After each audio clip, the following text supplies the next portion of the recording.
Well, welcome everyone. My goal today is to show you in Photoshop, and I'm using Photoshop CS5, but the majority of things I'm going to talk about are certainly accessible in other versions of Photoshop as well. But really the key to all of this is I'm always the first one to introduce myself as the world's laziest Photoshop user. So I want to always find ways that I can do things that are quick and easy and efficient and are flexible and I can reuse over and over again with different photographs. And really that's one of the many reasons why I like the way the onOne plugin PhotoFrame in particular works, because it allows me to be both very creative and do something different every time, or if I want to create some effects that I can add very quickly. And we're going to look at the combination of those things. And at one point I'll also just touch briefly on the fact one of the wonderful things onOne has done recently is made a whole series of Photoshop templates available, and I'm just going to open one of those and show you the basics of how you can use the template and add your own photos without even using PhotoFrame, should you wish to do that as well. So first things first, I want to make the onOne plugin available to me very easily and quickly. And one of the very nice things about the way the latest version works is you have the opportunity of making it accessible very easily as a panel. So I just go under Window to Extensions and then onOne, and there's all the plugins. I normally put it right in here so it's available very quickly, and I can have it collapse down when I'm not using it, but when I want it, it's right there, very simple to use. And this has all the plugins in the full suite, but I'm going to be focusing my attention on PhotoFrame today.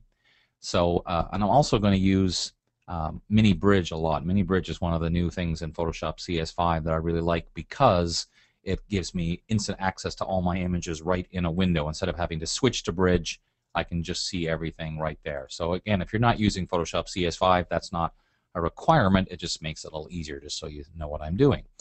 So here in PhotoFrame, when I click on it, these are the various options it gives me. And as we'll talk about as we go along, one of the best parts, in my opinion, is the fact that I can make my own presets, as I've done here, that make it even easier to access. If there's a particular effect or look that you've created that you like, you can reuse it very easily.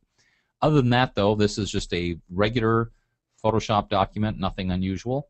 And I want to go into PhotoFrame itself to kind of see what options are available to me. It opens a separate interface, and the key of which is this area right here, which is the library, which contains many, I think it's something like 1,700 options, something like that, and the combinations you can create are really endless, because as you'll see, it's not just a matter of picking one look. You can say, I'm going to start with this one and add this one, and so on. So first of all, just in this little interface, I've got it fairly small, but if I want to, I can get a larger one. So if I want to see the frames up a little closer to see what they look like, I can certainly do that as well. One of the things that's very nice, as you'll see, is it really helps you, instead of trying to imagine what it would look like with your photograph. This is my photograph, as you can see, with all the frames. Over on the left-hand side here are all the different categories. So if you know you want a particular type of thing, for example, a grungy frame, then you can go and click on that category and instantly see all the different options that are available to you. There's also some frames that were created by external authors, including myself, so I usually, frankly, start off by typing in Dave so I can go to the frames that I have created, because I like the look of these ones here, and I can say, I think I want to start off with one like this one. And if that's the one I want, then I just double click on it and it gets me into the next part of the interface, which is how to actually work with this. So I'm going to just rearrange myself a little bit here. I want to give myself lots of room to play with.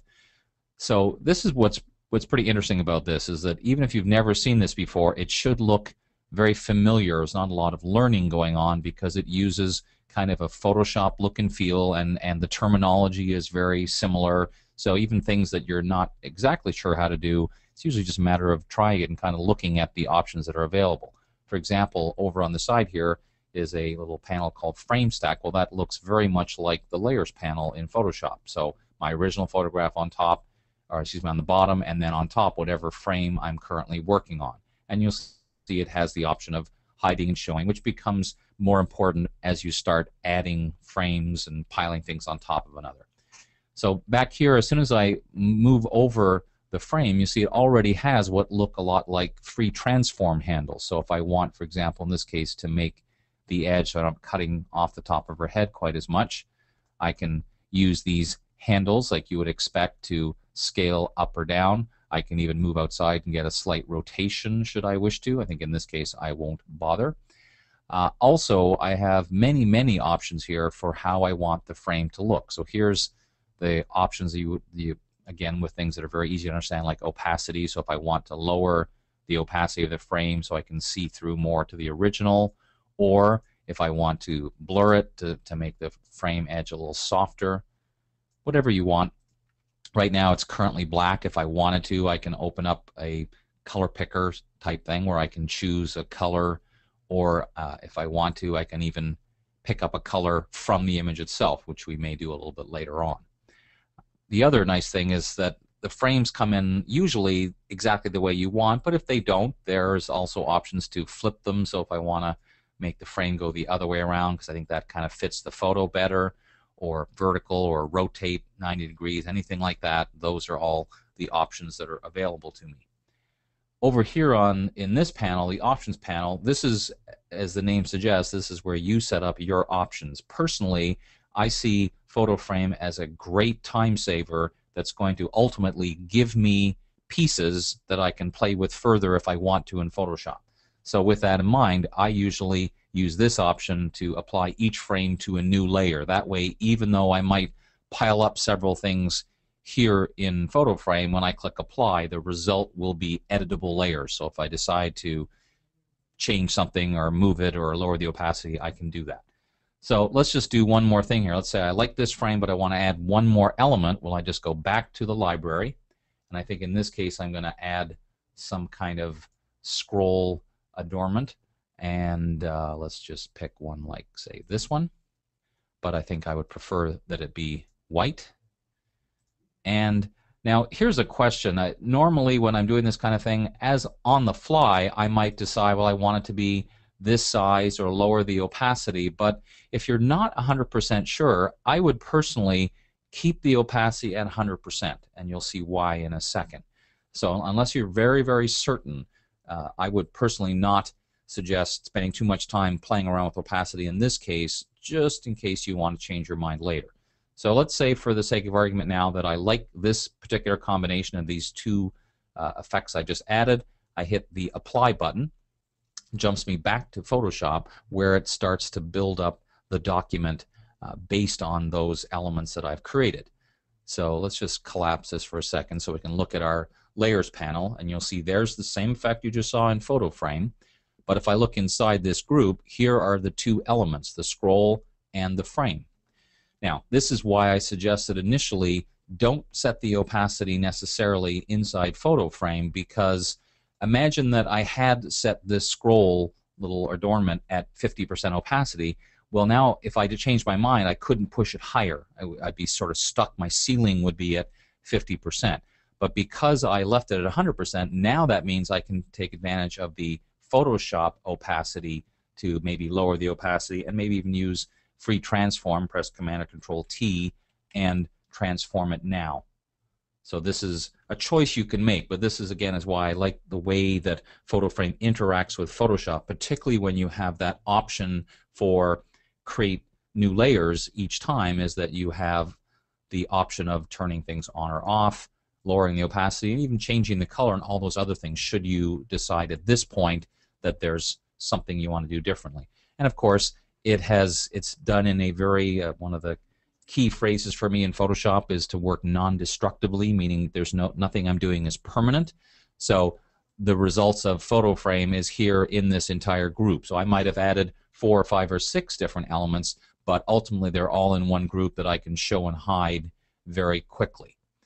Now, just as an important kind of Photoshop aside, and this is just my personal belief, I'm always worried that if I make too permanent a decision, I'll regret it later on. So if this was a real project I was working on, I would save this document as you see it as a Photoshop file with both the background layer and the photo frame layers.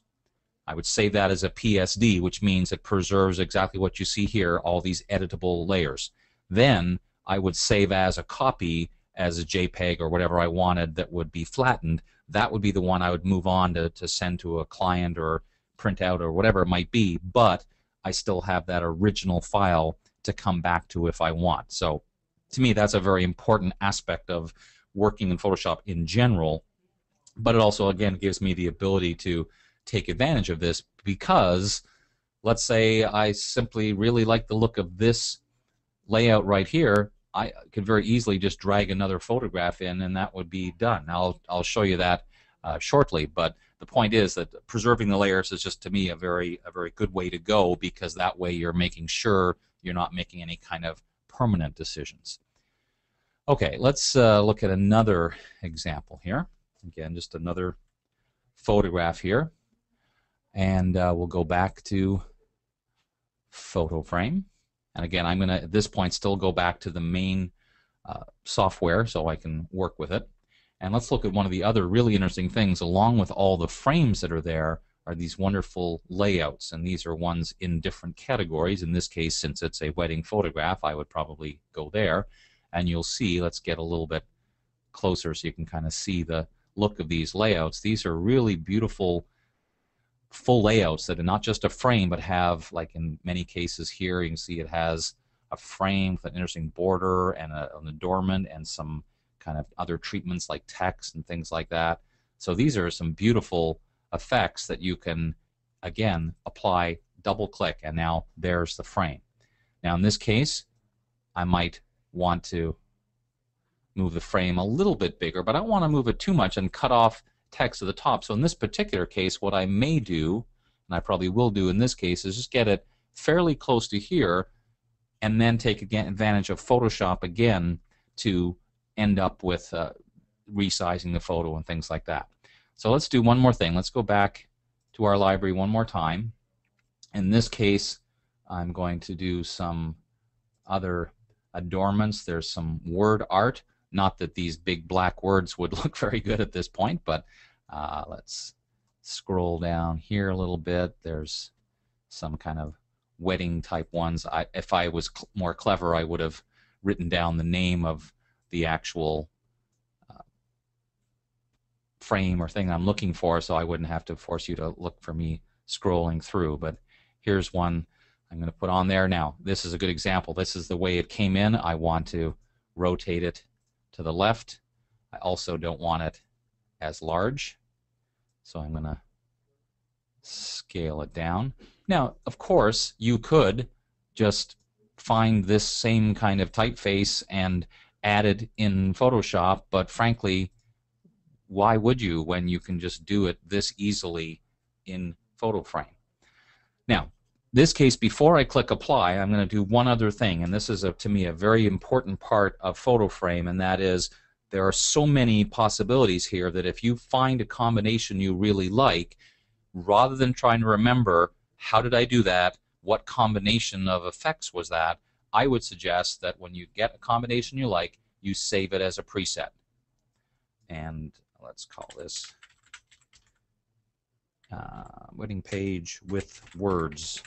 And then I have already created my own category called Dave's Presets. The first time you do this, you would have to make your own new category, which is really another name for like a folder.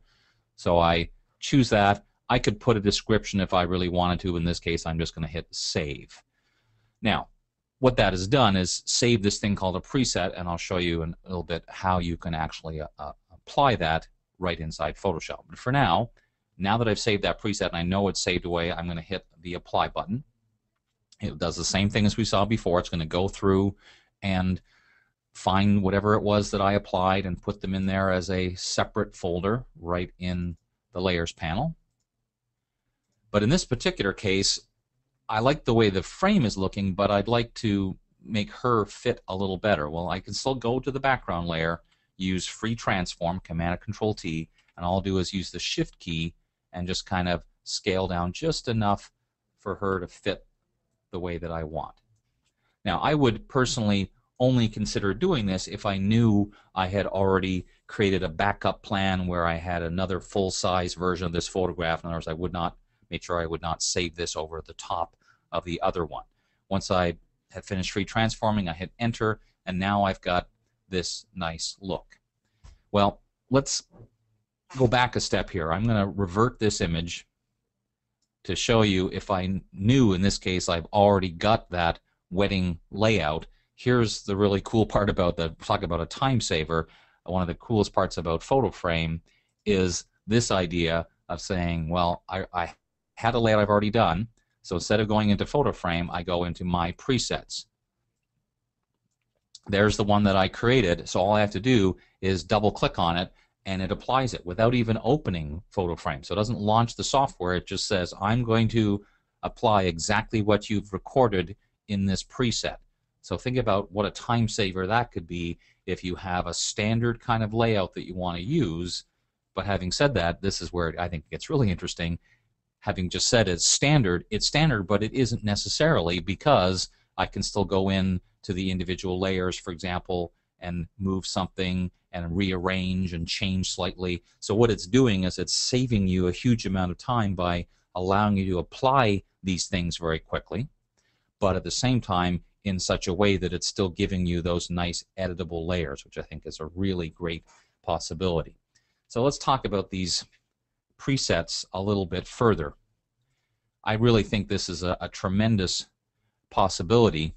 So one day what I did was I was just poking around in PhotoFrame and started looking at things individually instead of as full layouts and combinations. It's just individual elements that I really like. For example, scrolls and adornments and borders and things like that. And I went through and I just simply started saving individual things. And I'll show you what I mean. If I go back here to PhotoFrame, and the beauty of presets is, for the lazy man like me, it's a one-shot deal. You try something, you save a preset, you're done. So for example, let's say I want another one of these interesting scroll things as some sort of effect. So I say, yeah, this one right here, I really like it, and all I'm going to do is change the color to white, hit apply, and then save preset, and call it, again, some name that I hopefully, let's put, actually, I use all sorts of short forms like white, scroll, bottom, left, something like that. And again, I make sure I save it in my presets.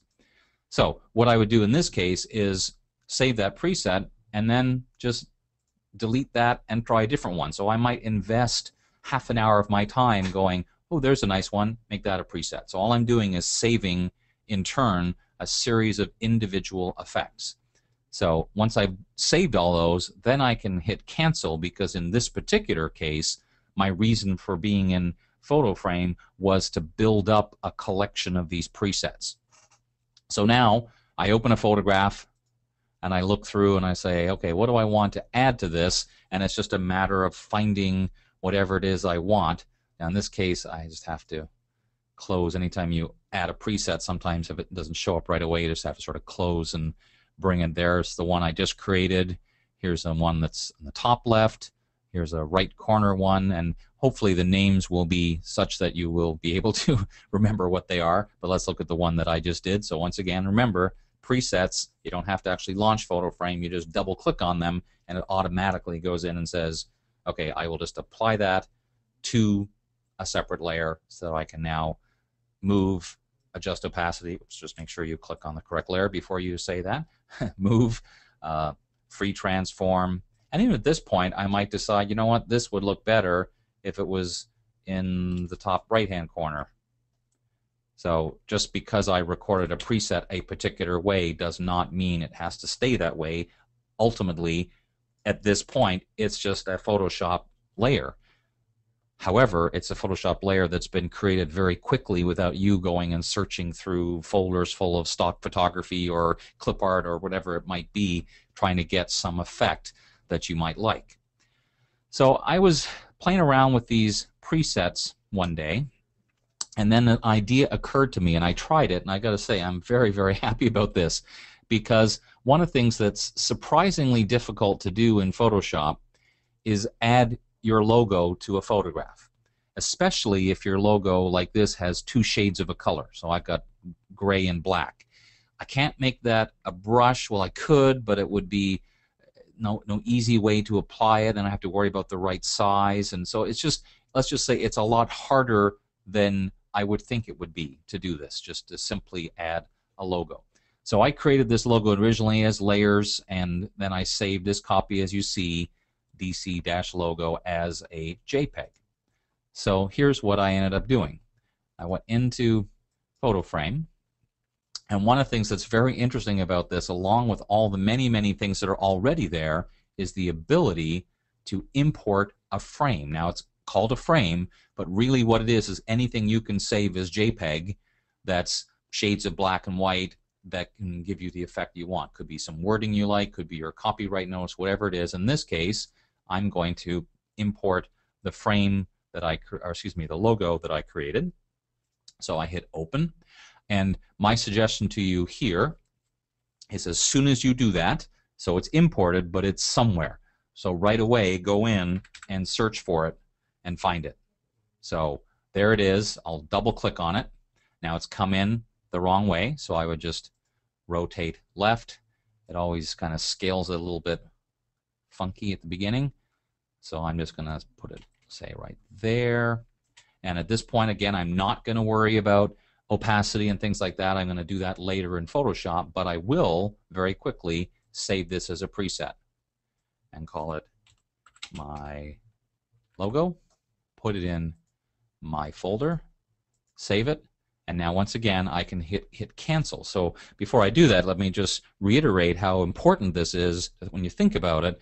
This means in addition to all the wonderful things that are already in here, you can add your own. So you could create something and say, there's a logo, there's a border, there's a something that I want to use in PhotoFrame as a one-click option in Photoshop. So imagine how this works now. You're working away in Photoshop and you think, oh, I need to add my logo on its own layer. So rather than do what many of us do, which is add a layer and then go searching for somewhere where you know you saved that and having to bring it over, but it's got a white background, you have to get rid of that. It's just a lot of work. Instead, now I just go to PhotoFrame, to the presets. There's the little My Logo preset I just created. I double click, and as quickly as that, it says, oh, so you'd like me to add that to your photograph automatically as a new layer? Sure. And there it is. It's done. Now at this point, if I want to say, okay, well, I like it, but let's make it a little lower opacity or whatever it might be, it's very easy to do that. So I hope that gives you a really interesting idea, because my brain starts working overtime to say, ooh, how else could I use that? There's other ways that I can do things. Now, I'm all about, in Photoshop, I love the creative process of experimenting and creating things from scratch, but at the same time, I also want to get things done as quickly as possible. So if I can do something like this, add my logo to images that much more quickly by creating a preset, then to me that just makes perfect sense to be able to do that. So presets, definitely you want to think about all the different ways you can use that. Now, it may also be, and I want to just take another moment to talk about this to show you another possibility, which is to say, Valentine's Day is coming up. I look through the cool frames and borders that are already there, and I don't quite see what I want, so I might just make my own. So I'm going to make a new document. I've got it set fairly large, 4,000 by 3,000 pixels, because again, I'd rather err on the side of being too big than not big enough. I'm going to add a new layer, go to our shape tools, and you can see I've already been playing with this before, because here's the heart shape that's built into Photoshop. And all I've got is this set to fill pixels, which is why I made a new layer. I'm going to hold down the Shift key to make a big heart shape that's black. And then let's just do like free transform to put it on a slight angle. Maybe make it a little bit bigger. And if I want to, I can do other things to it. I could do effects. I could make the edge more interesting. For now, I'm just going to leave it just as you see here, just to show you the idea. but I do need to invert it because I want it to be, the opening needs to be white. So when I want the people to show through, it needs to be white. So now I simply save this as a JPEG. In fact, I can, just to make it even easier and smaller, I can save it as a grayscale JPEG because that's fine. And let's get an image open that would be appropriate, like this one. And once again, go back to PhotoFrame. So the process is the same as I just showed you to import your own logo. In this case, I really am importing a frame. So I just go and find that one that I just created. And again, go search for it right away. There it is. Go to apply it. Now, if I just left it like that, it would be kind of maybe not quite so interesting. So let's take the eyedropper and pick up a color from her shirt, and then let's also lower the opacity and maybe do a little blurring action on the side of the heart.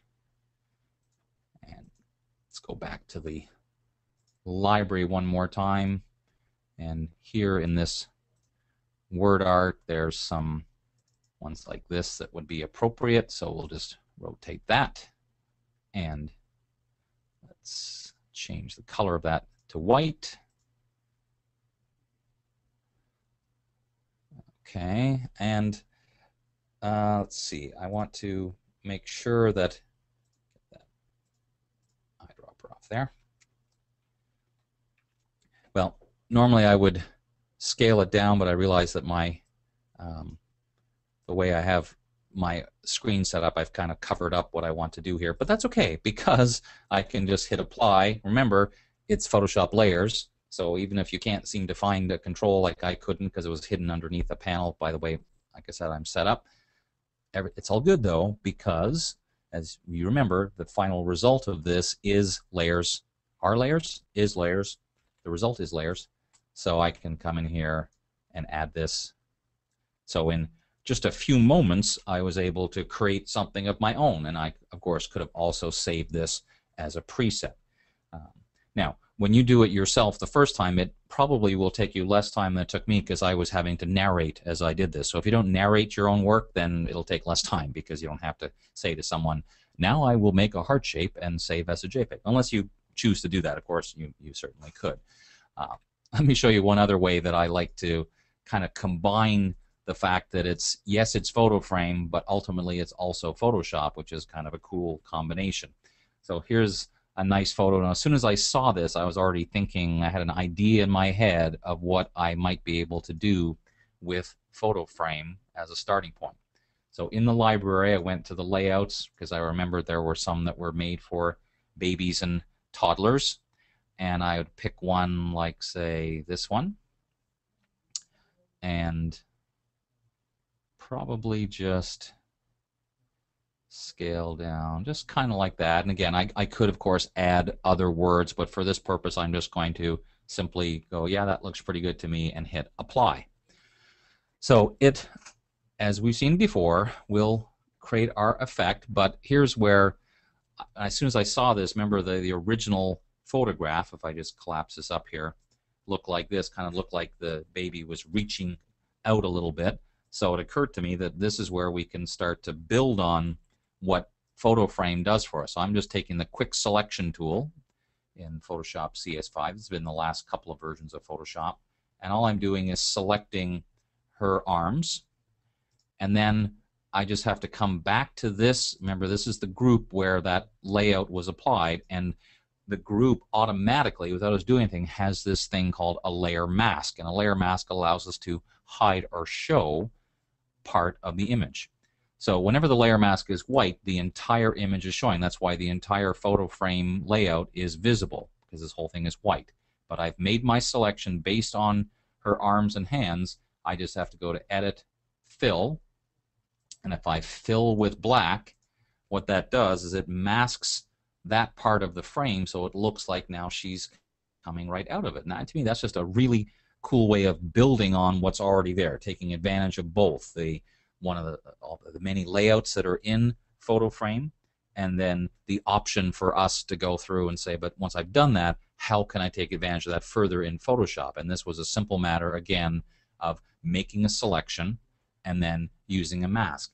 A layer mask is one of the many ways in Photoshop we can work non-destructively, so that if I decide later on that for some reason I don't want her coming out of the frame, I just hold down the Shift key and click on that layer mask, and see that big red X means it's temporarily turned off, or I can turn it back on again. So, or the other possibilities, if later on I realize I missed a bit or it doesn't look very natural, I do have the ability to go back in and make some changes to it as I'm going. So it's an ongoing process. I'm never ever finished, and that's why using a layer mask as an add-on is so important.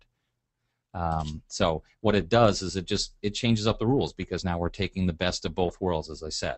So that's just one of many different possibilities. I think if you look at the PhotoFrame layouts with that kind of in mind, then you start to go, well, how else could I take advantage of that? And you can see some pretty cool ways of doing things. So just to kind of summarize what I've talked about so far, when I'm looking at PhotoFrame, I look at it in several different ways. One is just the basic PhotoFrame itself, and when I say basic, I mean that's a lot of options of all the things you can do to create any combination you want using the built-in elements. Secondly, taking advantage of presets to say, okay, now that I've created some layout that I like, how can I take advantage of that on an ongoing basis? And then thirdly, making my own elements, whether it's a logo or a border or a frame, and importing those into PhotoFrame so that I can, again, make them a preset.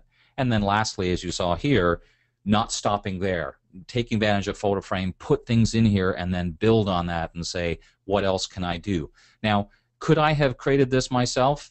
Yes, maybe, eventually, but that's kind of the point. Do I really want to? No. I mean, sometimes maybe I like that part of the process, but a lot of the time, frankly, I just want to end up with a really cool design, and PhotoFrame is just giving me an opportunity to do that. Now, I mentioned at the beginning, one of the things that's really interesting that onOne has done for us all as users is taken and given us a whole bunch of these wonderful Photoshop templates for free. And you can register. Brian will, at the end, I'm sure, can tell you more details, but if you go to the website, you'll see a page that has these free templates. You just have to register, and they're all free, and they're, as you can see here, Photoshop documents. Now, I think when some people open them, they kind of go, okay, it's a big Photoshop file with some boxes and stuff, and so what do I do now? So these are, for all intents and purposes, placeholders for you to say, okay, what do I want to do with them? What do I want to put photos in here? Now, they're named, so you can see a background image is sort of suggesting you put something there as a background. Of course, it doesn't have to be. You could just pick a solid color. That's certainly fine too. But I'll show you how I would start to take advantage of this. I'll go back to Mini Bridge and find some wedding photos that I have. And here's an idea for those of you that are doing weddings or portraits or whatever, and you want to use layouts like this. Make sure while you're doing the photography that you grab some images specifically to use as a background. For example, here I just took a photo of a close-up of a wedding dress, with making sure there was some shadows and highlights, so it was kind of an interesting texture, but clearly still a wedding element. So all I do here is I'm in my layers panel, I make sure that I've clicked on the background image, so whatever I do next will happen right above that. And now, one of the advantages of Mini Bridge is I can drag and drop directly from Mini Bridge, but I'll also show you other options as well. When you drag it in like that, it says how big would you like to make it, so I can kind of position it and size accordingly and say I think something like that might look pretty good, and hit enter, and then it's put that in there. Now it happens, because of the order of the layers, that this layer right above this little black box has kind of nicely covered up the edge, but I'll show you in a moment how, if you have a photo that's like, say, bigger than this box, what would I do next? So let me show you how, if I didn't either have Mini Bridge or didn't choose to drag and drop, how I could just do it regularly in Photoshop. So I want to use this image here in this space over to the left. So I'm just going to double click to open it the way I always would in Photoshop. and then take my move tool and I need to drag and drop from one document to the other. Well, I'm in this Photoshop CS5 view called Tab Documents, and here's my open documents. That's my layout page there. Here's the one I'm on, and here's the toddler that I had open previously. And just for the purpose of demonstration, I'll show you. At this point, I'm going to say I'm finished with that one, so I actually can close it, so that saves the confusion. So now I just have my two documents open. Now, some people like to have both windows showing. Personally, I really like this tab document feel, because now I can just drag and drop from one to the other, and when I release, it puts it in there. Now, it's a little bit too big, but that's okay, even if it overlaps a bit at first, because I want to just sort of get it in the right place. And you'll see I again made sure that I'd clicked on this layer first to sort of tell Photoshop where in the stack do I want it to go. And you can see that there's a slight difference. The photograph I put in is slightly larger than that black frame. Well, that's pretty easy to fix, because Photoshop has a function called a clipping mask. You can do this in a couple of ways. If you go to the layer menu, you can choose Create Clipping Mask. It does have a keyboard shortcut. But honestly, the way I've done it for years, just because I figure I'm already over here in the Layers panel anyway, so I just sort of got the habit of positioning my mouse in between the layer I just dragged in, and the box underneath. Hold down the Option key on the Mac, Alt for Windows, and watch the cursor. See how it changes from the pointing finger to like the two intersecting circles? When I click now between those two lines in the Layers panel, see what's happened? The photograph is now inside, sort of clipped inside, if you will, that box. You can still move it around, but it's only going to be visible inside that box. And you can tell this by, see how this top layer is kind of indented above the layer? That's sort of saying this is the layer that's clipped, this is the layer doing the clipping. So I can continue that process. For example, here's another box, and I say I want to have, say, this photo there, so I'll just drag that over. Again, it's going to initially be a little bit too big. I'll hold down Option or Alt and the Shift key. I didn't have to press Command and Control T for free transform, because this happens automatically when you're placing an image in this way. If you did the normal kind of drag and drop, then you would have to use free transform. So same rules apply. It's on top of that black box. I hold down the Option or Alt key, click once, and now it's inside there. So let's just do the last two. I can actually do a couple of them at the same time. Just drag them in. And this one I want to be a little bit smaller. Hit Enter. And then there's the next one. I want that to be a little smaller as well. Now, I don't know the exact size yet, because I didn't really put them in the right place, but you can see I can easily drag them into place. So I'm just moving them just above these, because my plan here was to take this sequence of photos. So I've got them in the wrong order. That's okay. Easy to fix in Photoshop, as always. So you can see now, if I come, so really what I'm trying to do here, as you can see, is create a nice little sequence of them coming down the stairs, getting closer and closer. So I think this one actually might need to be just a hair larger, actually maybe smaller. Yeah, there we go. Hit Enter, and again, Option or Alt click in between. So there's a nice little layout that created, everything was provided for you, including some kind of inspiration as to where to put them. When I saw this layout, I just sort of very quickly, as I was looking through my photos, I thought, oh, that might look nice with a sequence of photos like this. Of course, it could be anything you want. Everything is completely subject to editing. These are just shapes. So if when I was creating this, I decided that these boxes should have been bigger, I could have free transformed them larger and made bigger placeholders. I'm a little worried that this text on here is a little hard to see, because I have that wedding dress kind of as the backdrop. So maybe I would take my eyedropper and pick up a color from somewhere in the image, and now I'll just do this, Edit, Fill. I'm on the correct layer, and whenever you're trying to fill something that has, in this case, white pixels on a transparent background, I want to tell it preserve the transparency. That will tell it only fill with the pixels that are already there.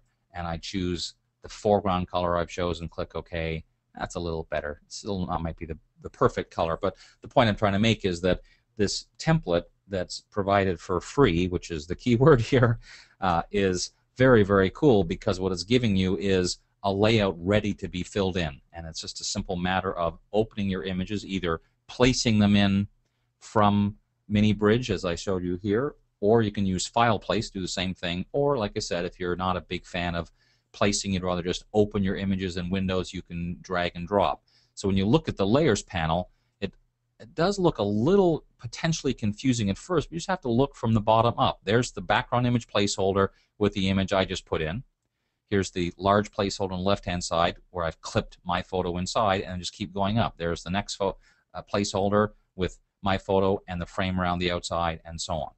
So when you look through the free templates, there's many, many different combinations for weddings and seniors, and even ones that might be titled like this is called a wedding layout, but that there's no rule that says it has to be weddings. It's whatever you want to do, putting a series of photographs in.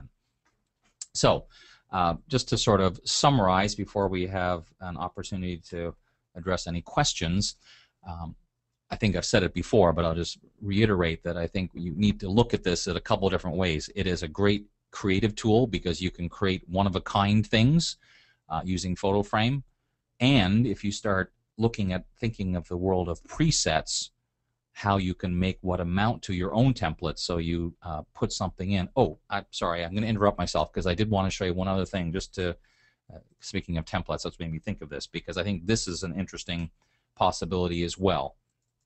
So I'm just going to make a document here. Let's just make it square for the sake of argument. So let's say you're starting off, need some inspiration to say, I need to do something, I'm not sure what it is. Well, go right to PhotoFrame, go to your presets, and I don't have a photo open yet, but this is the other way I can take advantage of my presets, is just say, I'm not even sure I remember what this is. So I double click on it.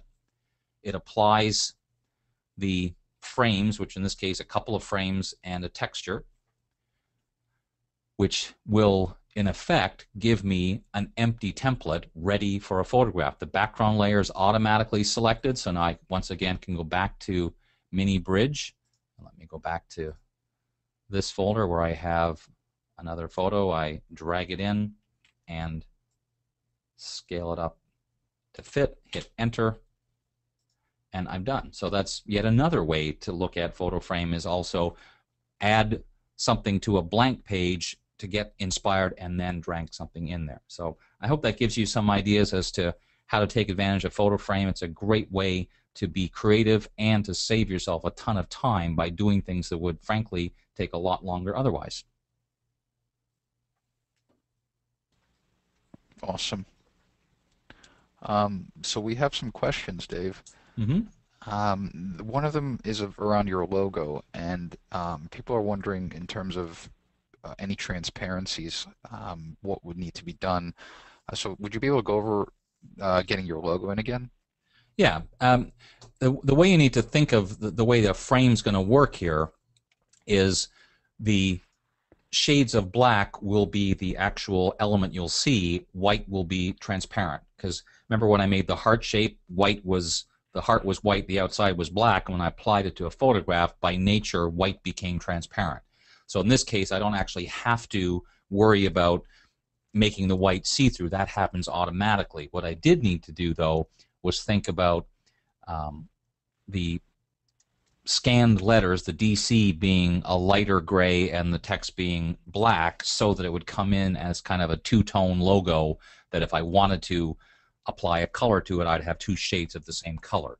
So you have to think shades of black and white, you can't, or shades of gray. You can't say, well, my logo is red with this on it. That wouldn't work quite the same way. You have to think of it more as that black and white kind of frame idea.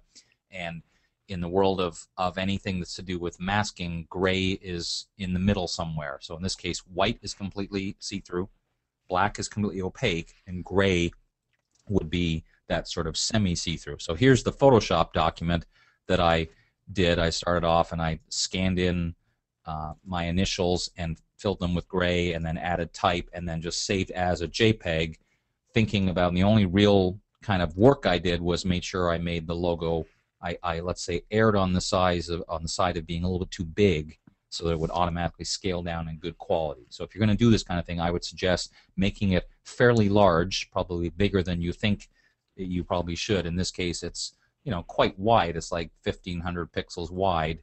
I might even make it larger than that, just to make sure it's big enough. But that's how you address the kind of transparency issue.